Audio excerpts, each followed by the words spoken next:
We're joined by Dr. Andrew Rubenstein, Section Chief of Obstetrics at Hackensack UMC, and Dr. Shafiq Raab, Chief Information Officer at Hackensack UMC. Thanks for joining us, gentlemen.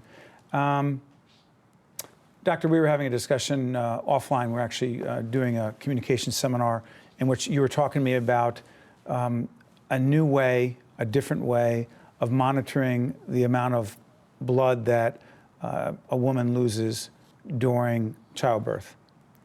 It's an FDA-approved mobile app. What's it called? It's called Triton. What is it? The company Gauss Surgical. It's a application-based product that allows us to quantify, which is to account for every drop of blood and know exactly what the blood loss is during an operative delivery or a vaginal delivery or cesarean section. Why is this so important, Shafiq? So, in the olden days, surgeons used to have scalpels. In the new day, surgeons have information technology. Right. So what it is, when you have a camera, you take a picture, and we are using an iPad and the camera in it to take a picture of a blood-soaked gauze piece. What it does, why it's important, because in the olden days, we used to say, if it's a C-section, 1,000 ml of blood. If it's a vaginal delivery, 500 ml of blood. How much blood? 500? 500 milliliters of blood. But we never had the quantified number. We didn't really know? No, really no. Guesstimate. So, guessing. Now we really know. And knowing exactly what it is, doctor, how does it help you and your colleagues in the delivery of a baby and protecting this mother? It allows for early recognition, and that's the key. Of distress, of an increased risk of complications for mom during the childbirth process. We all know childbirth, in most cases, is a very happy event. Hemorrhage is an event where it's low volume but high risk. And we're able to capture that 10% of the population that is complicated by hemorrhage. Is it 10%? It's 10%. Okay, is it placenta hemorrhaging that we're talking about here? We're talking about uterine atony is the vast majority, or 80 to 90% of the causes for hemorrhage in obstetrics is due to uterine atony. The uterus not responding and regaining its tone, becoming boggy, becoming almost like a rotted pumpkin, and it needs to be tightened back up. Do we know why that happens? No, we don't. That's the problem. And can you know beforehand? I'm sorry, do we know beforehand? So you asked the most important question. Because what we are trying to do, this is only one component.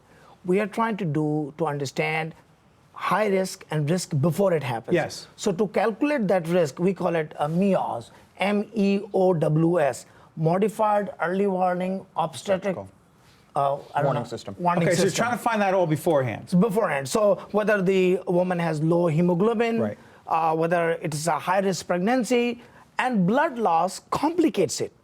So if you know the risk before, and if suppose you're losing some blood, and you lost a little bit more than you knew, then if you connect that to the blood bank system, the blood comes up even before you send the blood up. You see? Yes. So before risk, during surgery, quantifying it, and after. So there are 3 stages. I think Dr. Rubenstein knows more than me: prepartum, partum, and postpartum. So let's talk about this. How extensive is the utilization of the Triton system right now? FDA approved. Correct. Mobile app. How extensive is the use of it? Right now we're using it for our cesarean sections. We are going to be initiating and rolling out vaginal deliveries. This is going to redefine and revolutionize obstetrical care, not just at Hackensack, not just in the state of New Jersey. Eventually it's going to revolutionize women's health care and how we deliver obstetrical care across the country and across the world. That's a bold statement. I believe in this product. This is really going to give us state-of-the-art, precise blood loss during surgery and during a delivery. Does it change at all, Doctor, how, knowing this information, does it change any of the protocols? Well, interestingly, again, the National Partnership for Maternal Safety has now come out with these bundles, and one of the bundles that they're talking about. What do you mean a bundle? A bundle is a structure of processes of care to initiate and improve patient safety. Is it best practices?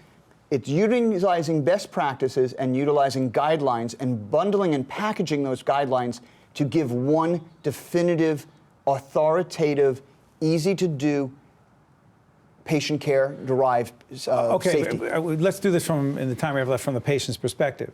If a woman right now is having a child, should she be asking her OB about this and saying, listen, I heard about this, I want to find out more? That is correct. At Hackensack UMC, we're trying to redefine how to do women's health care.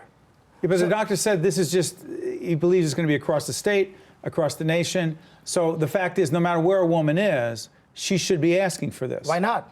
Why not? Because say, how do you know how much blood I lost?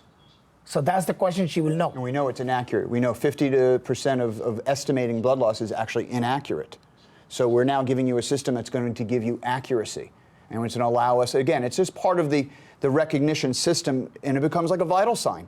Just like you go to the operating room and they put a blood pressure cuff on you. Just like you go to the operating room and they do a pulse on you. Oxygen saturation.